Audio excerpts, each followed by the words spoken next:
UP के आगरा जिले के सिकंदरा थाना क्षेत्र में पुलिस ने 40 बांग्लादेशियों को पकड़ा है। ये सभी बांग्लादेशी आवास विकास कॉलोनी सेक्टर 14 में खाली पड़ी जमीन पर झुग्गी झोपड़ी डालकर रह रहे थे। पुलिस ने इसकी जानकारी दी है। बता दें कि पुलिस ने बताया है कि पुलिस को शहर में बांग्लादेशी नागरिक के अवैध तरीके से रहने की जानकारी मिली थी और इसके बाद पुलिस ने इनकी तलाश करनी शुरू कर दी। रविवार की सुबह पुलिस को बांग्लादेशी नागरिकों की सही लोकेशन मिली। पुलिस ने बताया कि कार्रवाई करते हुए मौके से 15 पुरुष, 13 महिलाएं और 12 बच्चे सहित कुल 40 बांग्लादेशी नागरिक पकड़े गए हैं। उन्होंने बताया कि पकड़े गए बांग्लादेशियों से पूछताछ की जा रही है। वह यहां कब और कैसे आए और क्या इन लोगों को यहां पर किसी ने बसाया था। उन्होंने बताया कि झुग्गी झोपड़ी बनाने के लिए उन्हें किराए पर जमीन दी गई थी, तो इसका किराया कौन वसूल रहा था। पुलिस यह भी जानकारी कर रही है कि यह बांग्लादेशी यहां कब से रह रहे थे।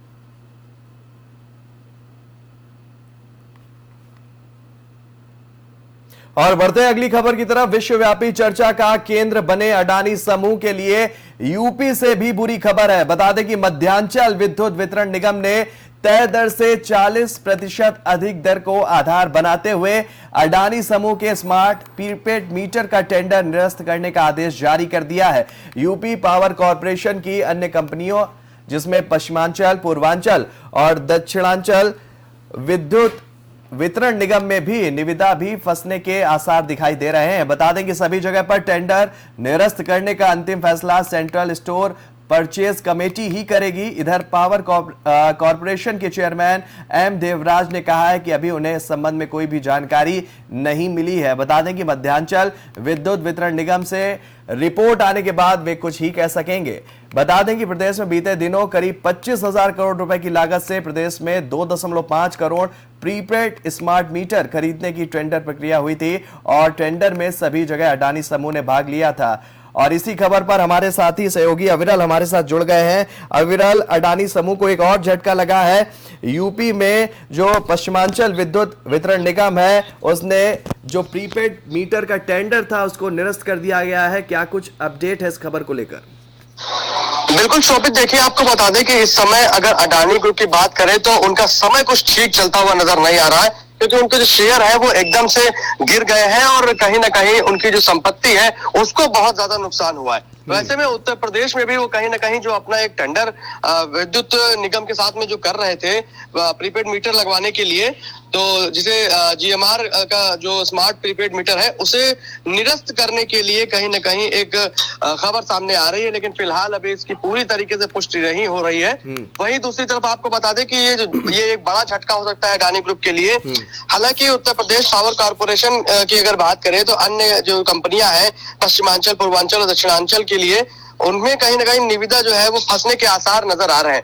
तो ऐसे में आपको ये शोभित बताएं कि जिस तरीके से अडानी लगातार जो काम करने के लिए जो टेंडर डालते हैं वो अगर उनके पास से ये उत्तर प्रदेश का भी अगर टेंडर चला जाता है तो कहीं ना कहीं उन्हें बड़ा झटका नजर लगेगा।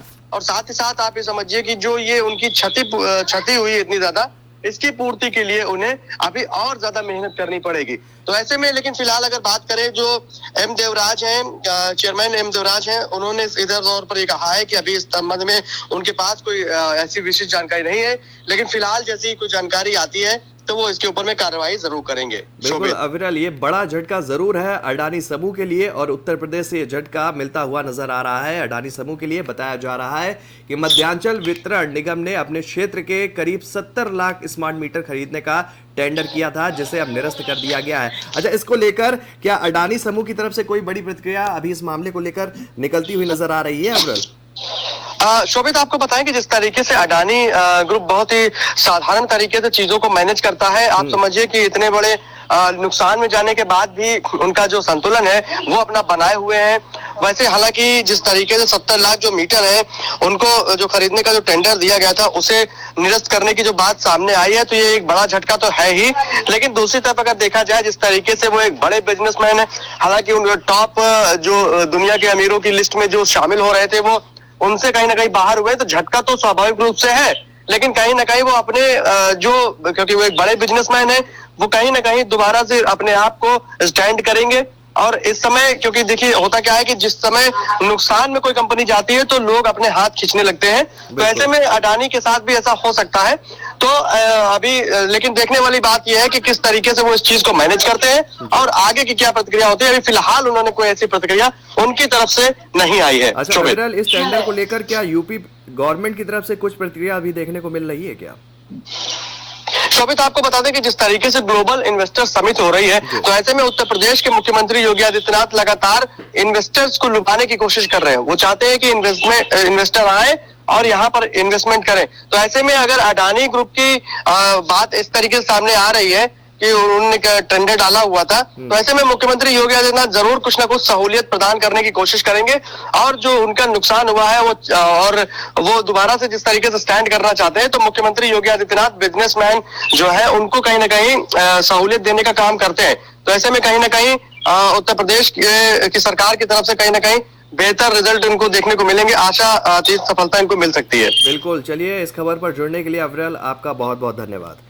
तो सीधे तौर पर कह सकते हैं कि अडानी ग्रुप को यूपी से भी एक बड़ा झटका मिलता हुआ फिलहाल नजर आ रहा है। बताया जा रहा है कि मध्यांचल विद्युत निगम की तरफ से उनके एक टेंडर को निरस्त कर दिया गया है। करीब 70 लाख स्मार्ट प्रीपेड खरीदने का एक टेंडर जारी किया गया था, जिसे अब निरस्त कर दिया गया है। हालांकि अभी जो शीर्ष अधिकारी हैं वो इस प्रकरण पर कुछ भी बोलने से बचते हुए नजर आ रहे हैं।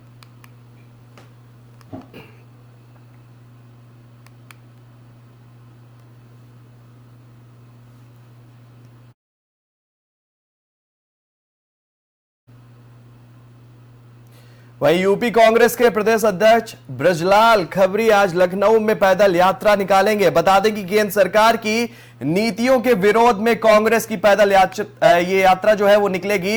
एलआईसी व अन्य वित्तीय संस्थाओं के बाजार मूल्य खोने को लेकर यूपी कांग्रेस सड़क पर आज उतरेगी। आज दोपहर 12:30 बजे राजधानी लखनऊ में कांग्रेस का पैदल मार्च होगा। बेगम हजरत महल पार्क से एलआईसी ऑफिस हजरतगंज तक ये पैदल मार्च निकाला जाएगा।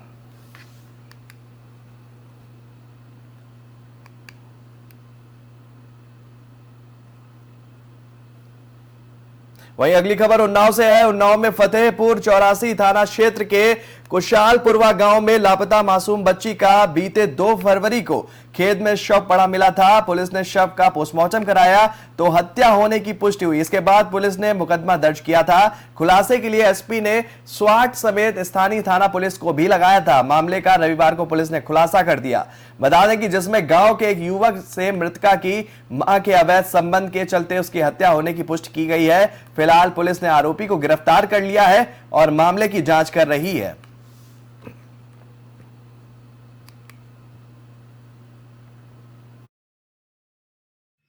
थाना F84 के कुशलपुरवा ग्राम से एक छोटी बच्ची 31 जनवरी को गायब हो गई थी। शाम को उसकी तलाश की गई, तुरंत FIR दर्ज करके पुलिस द्वारा कार्रवाई किया गया। अगले दिन उसकी डेड बॉडी एक सरसों के खेत में कुशलपुरवा गांव में ही बरामद हुआ। इसकी विवेचना में ज्ञात हुआ कि एक व्यक्ति जो उसी के गांव में उसका चचेरा चाचा लगता है, उसके द्वारा ये घटना की गई। उस अभियुक्त अखिलेश को गिरफ्तार कर लिया गया। उसकी निशानदेही पर जो मृतक बच्ची थी उससे संबंधित कुछ जेवर और उसके चप्पल इत्यादि के टुकड़े बरामद हुए हैं। इस मामले में पता ये चला है कि अभियुक्त का मृतक बच्ची के मां से प्रेम संबंध था और इसी प्रेम संबंध के ये बच्ची आड़े आ रही थी, जिसके चलते ये हत्या की गई है। इसमें अभियुक्त को गिरफ्तार करके जेल भेज दिया गया है। इसमें आगे की विधिक कार्रवाई की जाती है।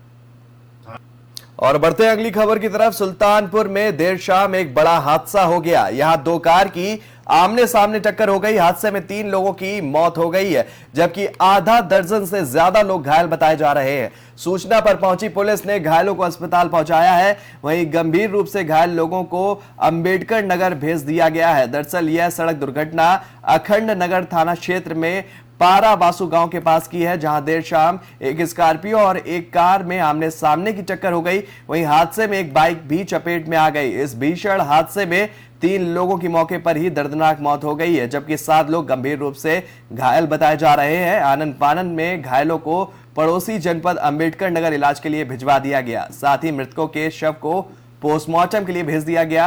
हादसे की जानकारी मिलते ही जिलाधिकारी और पुलिस अधीक्षक भी मौके पर पहुंचे और घटना का जायजा लिया।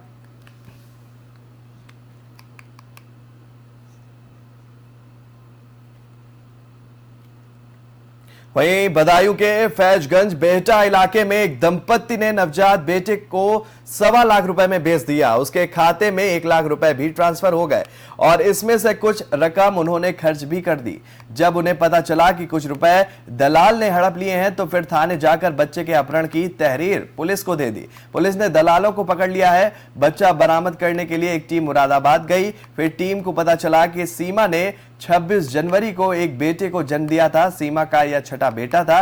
एसओ सिद्धार्थ शर्मा ने मुताबिक 27 जनवरी को महिला की स्वास्थ्य केंद्र से छुट्टी हुई है। इस दौरान दंपत्ति ने मुरादाबाद के पाकड़बड़ा निवासी एक दंपत्ति को नवजात बेटा 1.25 लाख रुपए में बेच दिया। फिलहाल पुलिस मामले की जांच कर रही है।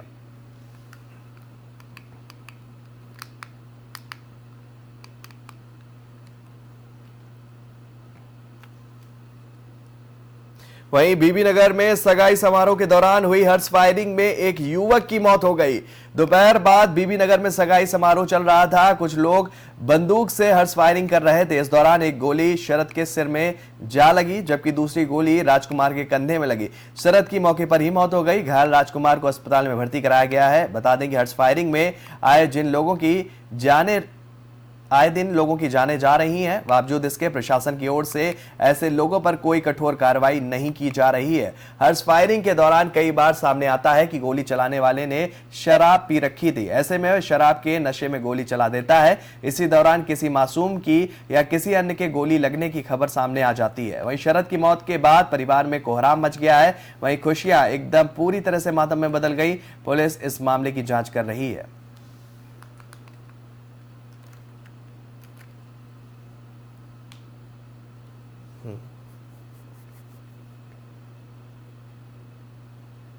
तो फिलहाल इस बुलेटिन में मेरे साथ इतना ही। देश और दुनिया से जुड़ी हुई तमाम खबरों के लिए आप बने रहिए एफएम न्यूज के साथ। नमस्कार।